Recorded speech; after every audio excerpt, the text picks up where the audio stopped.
Ka qelur si pari në kot të Bashkisë Selenicë Festivali Folklorik edicioni 4. Për 3 ditë me radhë në qendër të fshatit performojnë grupet e polifonisë labe nga fshatrat e Selenicës, por dhe grupe mike të ftuara nga trevat e Labërisë. Grupet konkurrojnë mes tyre, ndërsa në natën finale do të shpallet dhe fituesi i këtij edicioni. I ngjitur në skenë për fjalën përshëndetëse kryetari i Bashkisë Selenicë, Nertil Bellaj, e cilëson polifoninë si pasaportën më të mirë të historisë, kulturës dhe traditës së zonës. Bellaj thotë se organizimet të tilla do të vijojnë dhe në vitet e ardhshme. Në radhë parë dua t'ju falenderoj që për të 4 vite ju e keni mbush këtë shesh dhe këto skena plot. Dhe prezenca juaj është një prezent zëmre që tregon dashurinë që kemi ne si zonë dhe ju të gjithë bashkë për këngën labe. Ne si bashki kemi pasur një fokus të veçantë. Kemi pasur një fokus të veçantë të pasurit që ne kemi. Dhe kënga labe është një prej pasurive dhe pasaportave më të mira për Selenicën, për Labërinë dhe gjithë Shqipërinë. Dhe duhet që të organizohet dhe të festohet edhe më fort, edhe më bukur se kaq sa jemi këtu. Ky festival nuk do të pushoj, nuk do të mbaroj asnjëherë sido që të shkojnë ngjarjet. Edhe një herë shumë faleminderit dhe urojmë grupeve suksese. Ky festival ka mbledhur në qendër të fshatit kod banor të fshatrave emigrant të kthyer në atë dhe porte të huaj që vlerësojnë aktivitetet e traditës. Për ta fshatrat ka nevojë për më shumë gjallëri, ndaj është i rëndësishëm organizimi i sa më shumë koncerteve të tilla. Publiku, këto grupet polifonike, si ambient shumë i mirë, i shkëlqyer. Jeni mbledhur për festuar? Po, jemi mbledhur për festuar sot festën e kotës. Ka mbledhur bashkë gjithë banorët këto aktivitet? Pa tjetër të gjithë. Jemi mbledhur ma vron kot, Lapara, Gumelit, gjithë fshatrat e zonës së komunës kot këtu. Duhet jenë aktivitetet më të festa? Po, si shumë të mire. Shumë mirë.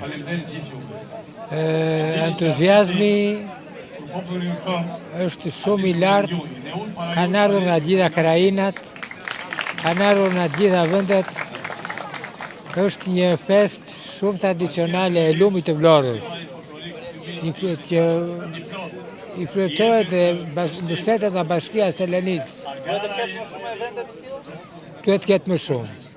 Çfarë sjellin për zonën?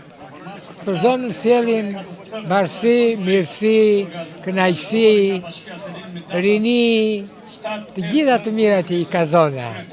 Çfarë të rejshë më të? Po, shumë e bukur, kënga jonë, Labëria, do të ketë sa më shumë. Çfarë sjellin? Kënaqësi, bukuri të gjitha. Jeni banor i zonës? Po, e bardhjot, e bardaja. Sot sjellin. S'ka ku të vej më mirë. Çfarë të pëlqen më tepër? Më pëlqen publiku ku e shikoj, publik të madh, këto janë gjëra shumë të mira, i rikthehemi gjithmonë rrënjës, këngës, Labërisë, polifonisë, kënaqësi. Po patjetër që eventet duhen gjithmonë, po. Mbledh gjithë zonën të rinj, të emigrantët? Patjetër, është periudha më e përshtatshme për të patur dhe publik. Do jeni këtu 3 ditë? Po, besoj po. Përfaqësues të grupeve të polifonisë labe që morën pjesë shprehen të lumtur. Ata thonë se qëllimi është të trashëgojnë polifoninë labe tek brezat e ardhshëm. Ani kemi emocion, po ne duam të ruajmë traditën e prindërve tanë. Vjeri im ka qenë këngëtari më i madh në Selenicë, se tani nuk jeton më, dhe ne do jemi pasardhësit e tyre. Ne fëmijët tanë, niprit tanë, edhe do ta forcojmë akoma më shumë. Edhe jemi shumë të kënaqur.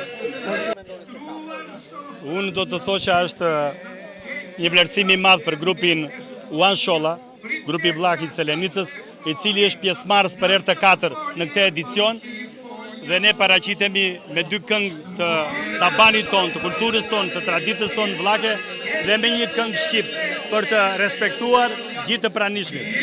Ky edicioni 4 ka vlera jashtëzakonisht të mëdha për gjithë Bashkinë e Selenicës, e cila nga viti në vit përsoset në këngë, përsoset në nivel, në cilësi, edhe në pjesëmarrje. Por dëgjova kryetari i bashkisë e tha çfarëdo gjë që mund të ndodhë, do shikojmë nëse ne prapë do vazhdojmë. Duke filluar që nga Amandja, Vajza, Kota, Gjormi, Selenica e shumë të tjera. Sukseset gjithë grupeve dhe të fitoj kush është më i miri. Është një vlerë e veçantë, është një kënaqësi për neve.